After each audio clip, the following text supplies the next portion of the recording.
A paz de Jesus, meus irmãos e minhas irmãs, salve Maria! Bem-vindos ao canal Via de Oração.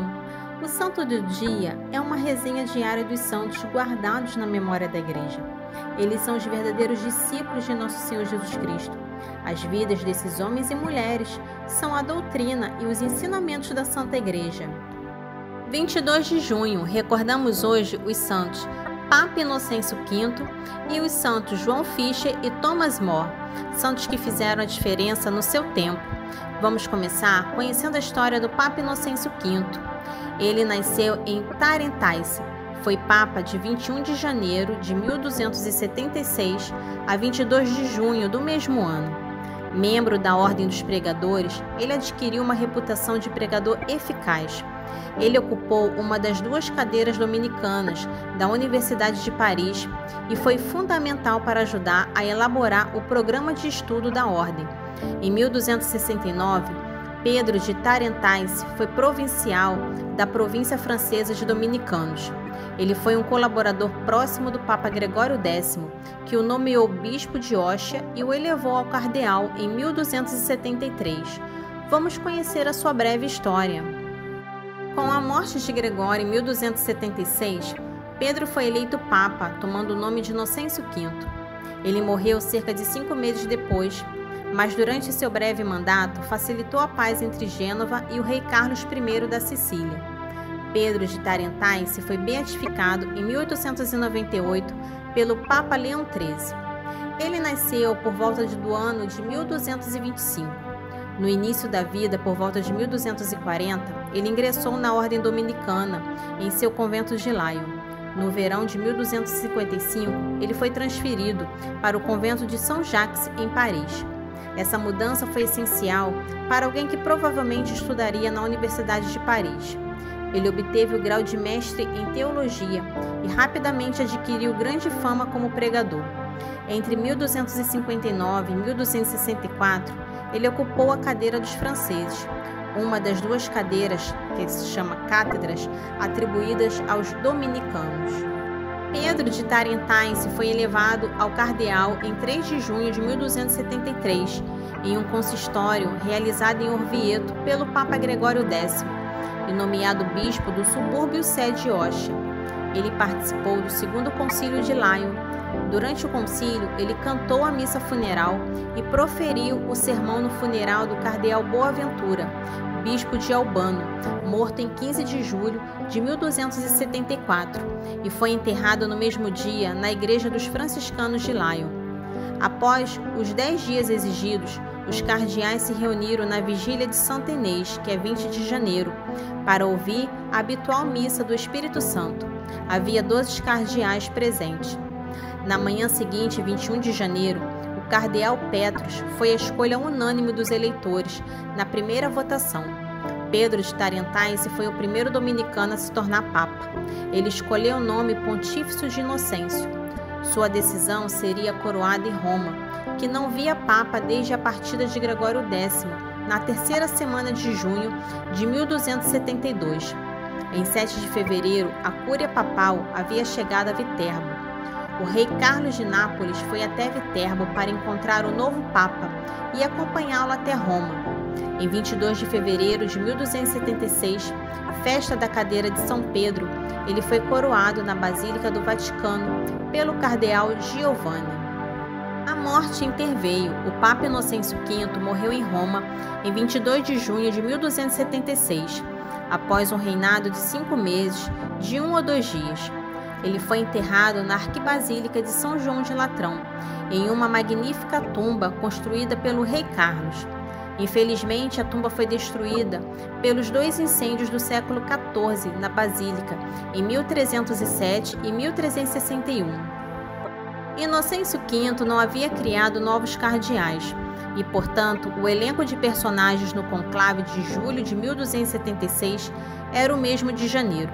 O rei Carlos, no entanto, esteve em Roma o tempo todo e ocupou o cargo de senador de Roma, como governador do conclave. Seus desejos não podiam ser ignorados. Papa Inocêncio V foi o autor de várias obras de filosofia, teologia e direito canônico, incluindo comentários sobre a Epístola Paulina e nas sentenças de Peter Lombardi. Ele, às vezes, é chamado de médico famoso. O Papa Leão XIII beatificou Pedro de Tarentais, Inocêncio V, em 9 de março de 1898, devido à sua reputação de santidade. Que possamos pedir a intercessão deste santo. Amém. Neste dia também recordamos Santos João Fischer e Tomás More. Em 1935, Pio XI canonizou os dois santos no mesmo dia. Eles são celebrados juntos.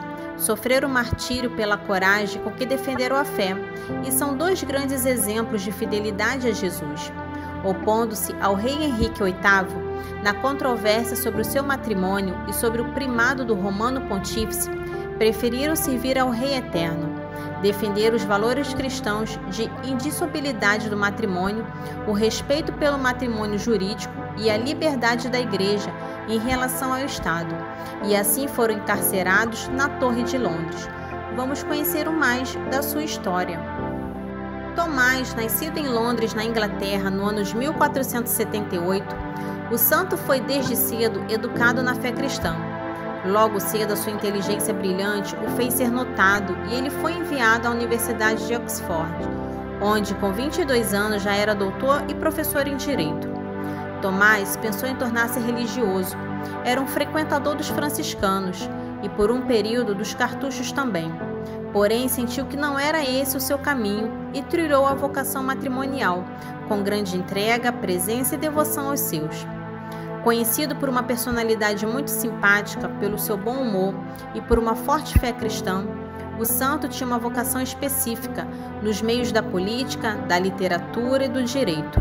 Assumiu diversos cargos diplomáticos, foi juiz, conselheiro, secretário e em tudo sempre atuou em favor da defesa da fé cristã, principalmente no tempo da Reforma Protestante. Escreveu obras famosas como O Diálogo do Conforto contra as Tribulações, um dos mais tradicionais e respeitados livros da literatura britânica. Outros livros famosos são Utopia e Oração para o Bom Humor. Um tempo depois, Tomás pediu demissão e um novo tempo iniciou em sua vida. Tomás nunca se afastou dos pobres e necessitados, os quais visitava para melhor atender às suas reais necessidades. Sua casa sempre estava repleta de intelectuais e pessoas humildes. Vamos conhecer agora a história de João Fischer.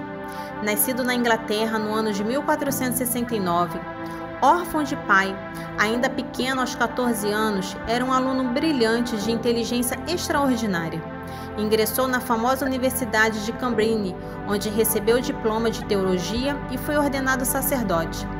Tornou-se confessor e capelão pessoal da condesa Margarida Belfort, futura avó de Henrique VIII.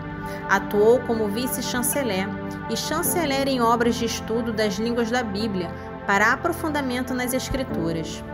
Foi eleito bispo de Rochester com 35 anos. Distribuía esmolas com generosidade e as portas de sua casa estavam sempre abertas para os visitantes, peregrinos e necessitados. Ele levava uma vida tão austera como a de um monge. O bispo Fischer também combateu os erros da Reforma Protestante, escrevendo 4 livros que o tornaram famoso em todo o mundo cristão. Em 1535, o rei Henrique VIII desejou divorciar-se da sua legítima esposa para casar-se com a cortesã Ana Bolena. O bispo João Fischer foi o primeiro a posicionar-se contra aquele escândalo. O rei Henrique VIII conseguiu que o parlamento inglês o declarasse chefe supremo da Igreja na Inglaterra, em substituição ao Papa da Igreja Católica, com a aprovação de todos os que desejavam conservar seus altos postos no governo. João Fischer declarou no parlamento que querer substituir o Papa de Roma pelo rei da Inglaterra como chefe de nossa religião é como gritar um morra à Igreja Católica, e isso seria um erro absurdo. Ainda estava preso quando foi nomeado cardeal pelo Papa Paulo III. Ao ser informado, o rei exclamou: enviaram-lhe o chapéu de cardeal, porém não poderá colocá-lo, porque eu lhe mandarei cortar a cabeça. E assim o fez. Da mesma forma, São Tomás More deixou registrada sua irreverência àquela farsa real, por meio da declaração pública que pronunciou antes de morrer: sedes minhas testemunhas de que eu morro na fé e pela fé da Igreja de Roma, e morro fiel servidor de Deus e do Rei mais primeiro de Deus. Rogai a Deus a fim de que ilumine o Rei e o aconselhe. O Papa João Paulo II, no ano de 2000, declarou São Thomas More padroeiro dos políticos. O chanceler Tomás More e o bispo católico João Fischer eram as figuras mais influentes da corte. Os dois foram decapitados. O primeiro foi João, em 22 de junho de 1535, e 2 semanas depois foi a vez de Tomás. Que possamos pedir a intercessão destes santos. Amém. Para conhecer um pouco sobre a vida dos santos, se inscreva no canal, curta e ative o sininho para receber as notificações. Os santos são obras-primas de Cristo e nos levam por suas preces a Deus. Oração do dia. Senhor, estes 2 servos não tiveram medo ou receio em servir a verdade. Conceda-me também a grande graça de defender a fé cristã em qualquer circunstância e de ser-lhe fiel até o fim. Amém. Santo João Fischer e Tomás More, rogai por nós. E também pedindo a intercessão do Papa Inocêncio V, rogai por nós.